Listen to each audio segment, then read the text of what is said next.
خان صاحب کو اس وقت اڈیالہ جیل سے شفٹ کر رہے ہیں بنی گالہ اپنی راشگاہ کے اوپر. خان صاحب کی نہ کوئی ڈیمانڈ تھی، نہ خان صاحب کی کوئی خواہش تھی، نہ خان صاحب اس چیز کے متمل ہو سکتے ہیں کہ میں کوئی آرام و عیاش کی جگہ جو ہے نا مجھے فراہم کی جائے. خان صاحب پچھلے 6 مہینوں سے قوم جانتی ہے، قیدی نمبر 804 جیل کے اندر 6x4 کے سیل کے اندر موجود ہے.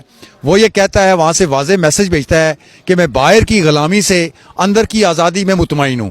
قوم نے جس طرح 8 فروری کو نکل کے اعتماد کا اظہار قیدی نمبر 804 کے اوپر کیا، پاکستان کی سیاسی تاریخ اس چیز کی غماز ہے کہ اس طرح کبھی بھی کسی بھی سیاسی جماعت کو اس طرح کا مینڈیٹ حاصل نہیں ہوا.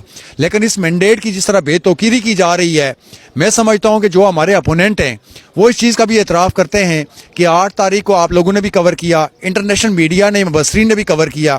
وہ یہ ان کی خبر یہ ہے کہ پولنگ سٹیشن کے اوپر پیسفل طریقے سے وہ پولنگ ہوئی ہے. رزلٹ بھی وہاں سے فارم 45 کی صورت میں پیسفل طریقے سے ہوا. اکا دکا جگہوں پہ مطلب ہوا ہے. پنجاب میں چونکہ اس دن نیٹ بند تھا. شرمناک واقعہ یہ ہے کہ پاکستان کے ادارے جو جن کے انڈر جو ہے نا یہ الیکشن کنڈکٹ ہو رہا تھا، بجائے ان کی کوشش یہ ہوتی کہ ٹرن آؤٹ اوپر جائے، نیٹ کی سہولت فراہم کرتے، فون کی سہولت، چونکہ خود انہوں نے ویب سائٹ کے اوپر کہا تھا کہ 8300 پہ آپ ماریں گے شناختی کارڈ تو آپ کو پولنگ اسٹیشن کا پتہ چل جائے گا.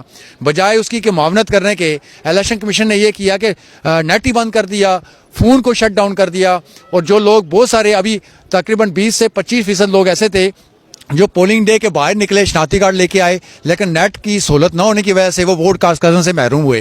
تو یہ سارا الزام الیکشن کمیشن آف پاکستان کے اوپر جاتا ہے. سلیکشن کمیشن راجہ اسکندر سلطان صاحب جو یہ کنڈکٹ کر رہے تھے، ڈے فرسٹ سے ہمیں ان کے اوپر عدم اعتماد تھا. یہ انتہائی انکیپیبل بندے ہیں. ان کا جو الیکشن کمیشن ہے انتہائی انکیپیبل بندہ ہے. پورا امن طریقے سے جو کہہ رہے ہیں کہ ہم نے کیا ہے، سیکیورٹی کا سہارا بنا کے انہوں نے یہ نیٹ بند کیا تاکہ ٹرن آؤٹ کم رہے. ٹرن آؤٹ آپ کو پتا ہے کہ 40 سے 45% رہا ہے، جو کہ انٹرنیشنلی. اچھا نہیں، مجھے یہ بتائیں، کیونکہ ایک بہت بڑی خبر ہے، عمران خان صاحب کو پہلے اٹک جیل میں رکھا گیا، اس کے بعد اڈیالہ جیل میں رکھا گیا، اور اگر بنی گالہ شفٹ کیا جاتا ہے تو حالات بہتری کی طرف آ رہے ہیں یا جو ان کا ایک ٹاسک تھا وہ مکمل کر لیا گیا ہے؟ نہیں دیکھیں جی، ان کا ٹاسک تو مکمل ہو گیا ہے. 3 کیسز کے اندر جو ان کے مطلب گنے ہوئے 3 کیسز ہمیں پتا تھا کہ یہ بوگس کیس ہیں، پولیٹیکل موٹیویٹڈ کیسز ہیں. ان میں جان جس طرح چلایا گیا، جس طرح آئین اور قانون کی دھجیاں اڑائی گئیں، جس طرح جج صاحب نے بیٹھ کے ایز اے صوبیدار کردار ادا کیا، وہاں پہ خان صاحب کو دیکھا. ہمارے جو ڈیفنس لائرز تھے ان کو ان کا لائر اپوائنٹ کر دیا گیا، ہمارے لائر کی ایکسیس بند کر دی گئی، ہمارا رائٹ آف ڈیفنس جو ہے وہ کلوز کر دیا گیا. جس طرح یہ کیس چلائے گئے، میں سمجھتا ہوں کہ یہ اوپر جب کہیں کسی کوئی اندھا بھی مطلب بیٹھا ہوگا انصاف کی کرسی کے اوپر، یہ تو کنویکشن ختم ہو جائیں گی.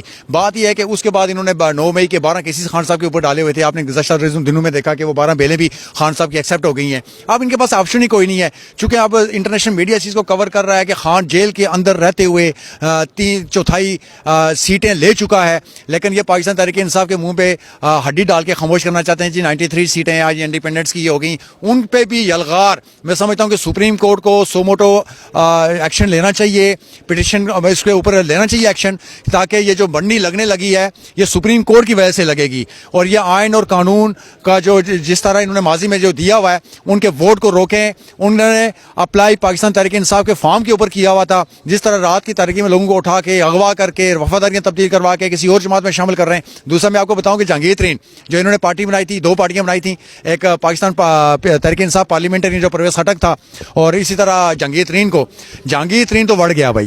وہ اس لیے بڑھا کہ اس کی سیاست شروع ہی خان کے خلاف تھی. جب اس نے دیکھا عوام باہر نکلے، اس کی ضمانت ضبط ہوئی، میں سمجھتا ہوں کہ اس کو چلو بھر پانی لے کے ڈوب کے مرنا چاہیے. سیاست تو سیاست، اس کو ہمیشہ کے لیے سیاست سے توبہ کر دینی چاہیے. یہ ایسے مورے ہیں پاکستان کی سیاست کے اندر جو ہمیشہ جمہوریت کو نقصان پہنچاتے رہے، سیاست کو نقصان پہنچاتے رہے. اسی طرح پرویز خٹک نے بھی جو دعویٰ کرتا رہا کہ میں تحریک انصاف کو ختم کر دوں گا، دفن کر دوں گا، میں ایک پارلیمنٹرین وہاں پہ ایک فارورڈ بلاک گروپ بنا دوں گا.